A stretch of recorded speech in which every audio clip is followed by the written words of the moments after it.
How the Grinch Stole Christmas by Dr. Seuss.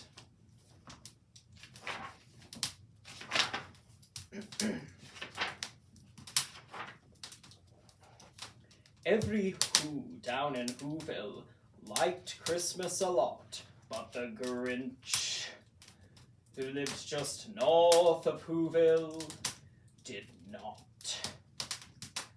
The Grinch hated Christmas, the whole Christmas season. Now, please don't ask why. No one quite knows the reason. It could be perhaps that his shoes were too tight. It could be his head wasn't screwed on just right.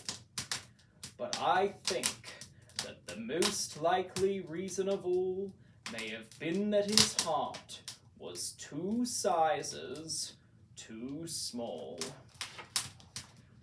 But whatever the reason, his heart or his shoes, he stood there on Christmas Eve, hating the Whos. Staring down from his cave with a sour, grinchy frown at the warm, lighted windows below in their town. For he knew every Who down in Whoville beneath was busy now, hanging a holly Who wreath. And they're hanging their stockings, he snarled with a sneer. Tomorrow is Christmas, it's practically here. Then he growled with his Grinch fingers, nervously drumming. I must find some way to keep Christmas from coming. For tomorrow he knew all those Who girls and boys would wake bright and early, they'd rush for their toys, and then, oh, the noise, oh, the noise, noise, noise, noise. That's one thing he hated, the noise, noise, noise, noise. Then the Whos, young and old, would sit down to a feast, and they'd feast, and they'd feast, and they'd feast, feast, feast, feast.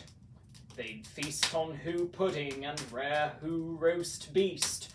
Ah, roast beast is a feast I can't stand in the least. And then they'd do something he liked least of all. Every Who down in Whoville, the tall and the small, would stand close together with Christmas bells ringing. They'd stand hand in hand, and those Whos would start singing. They'd sing, and they'd sing, and they'd sing, sing, sing, sing. And the more the Grinch thought of this Who Christmas sing, the more the Grinch thought, I must stop this whole thing. Why, for 53 years I've put up with it now.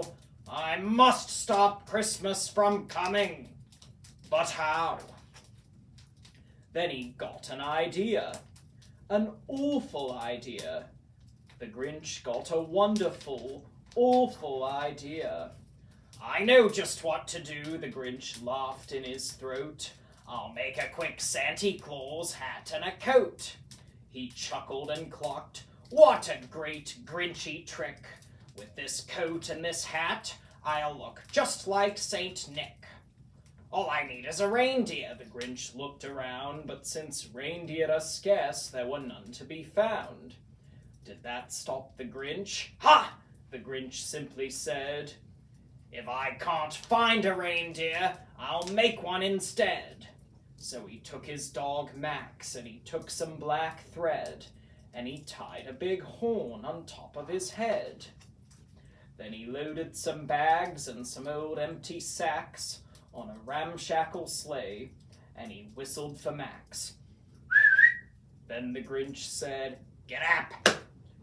And the sleigh started down towards the homes where the Whos lay a snooze in their town.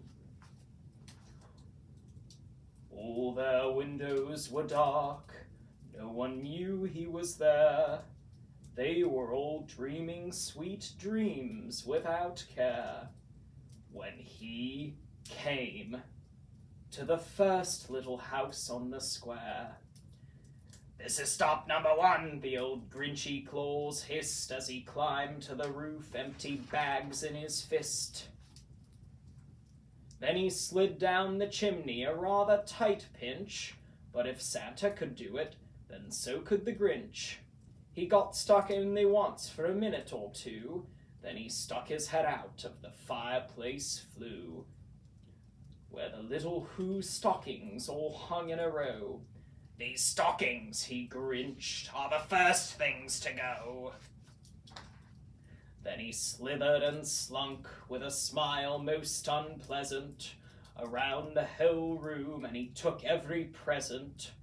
Pop guns and bicycles, roller skates, drums, checkerboards, tricycles, popcorn and plums.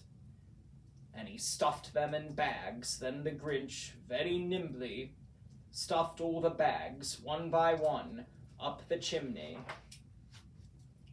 Then he slunk to the icebox. He took the Who's feast. He took the Who pudding, and he took the roast beast. He cleaned that icebox out quick as a flash. Why, the Grinch even took their last can of Who hash. Then he stuffed all the food up the chimney with glee. "And now," grinned the Grinch, "I will stuff up the tree." And the Grinch grabbed the tree and he started to shove, when he heard a small sound like the coo of a dove. He turned around fast and he saw a small Who, little Cindy Lou Who was no more than 2. The Grinch had been caught by this tiny Who daughter, who'd got out of bed for a cup of cold water. She stared at the Grinch and said, "Santa Claus, why? Why are you taking our Christmas tree? Why?" But you know that old Grinch was so smart and so slick, he thought up a lie, and he thought it up quick. "Why, my sweet little tot," the fake Santa Claus lied, "there's a light on this tree that won't light on one side. So I'm taking it home to my workshop, my dear. I'll fix it up there, then I'll bring it back here." And his fib fooled the child. Then he patted her head, and he got her a drink, and sent her to bed. And when Cindy Lou Who went to bed with her cup, he went to the chimney and stuffed the tree up. Then he went up the chimney himself, the old liar, and the last thing he took was the log for their fire. On their walls he left nothing but hooks and some wire, and the one speck of food that he left in the house was a crumb that was even too small for a mouse. Then he did the same thing to the other Who's houses, leaving crumbs much too small for the other Who's mouses. It was dawn, all the Who's still abed, all the Who's still a snooze, when he packed up his sled, packed it up with their presents, the ribbons, the wrappings, the tags, and the tinsel, the trimmings, the trappings. 3,000 feet up the side of Mount Crumpet, he rode with his load to the tip-top to dump it. "Pooh-pooh to the Who's," he was Grinchishly humming. "They're finding out now that no Christmas is coming. They're just waking up, I know just what they'll do. Their mouths will hang open a minute or two.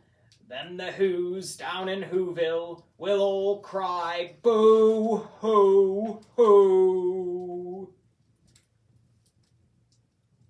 "That," grinned the Grinch, "is a sound I simply must hear." So he paused, and the Grinch put a hand to his ear. And he did hear a sound rising over the snow. It started low, then it started to grow. But this sound wasn't sad. Why? This sound sounded glad. It couldn't be so, but it was. It was merry, very. He stared down at Whoville. The Grinch popped his eyes. Then he shook. What he saw was a shocking surprise. Every Who down in Whoville, the tall and the small, was singing without any presents at all. He hadn't stopped Christmas from coming. It came, somehow or other, it came just the same. And the Grinch, with his Grinch feet, ice cold in the snow, stood puzzling and puzzling.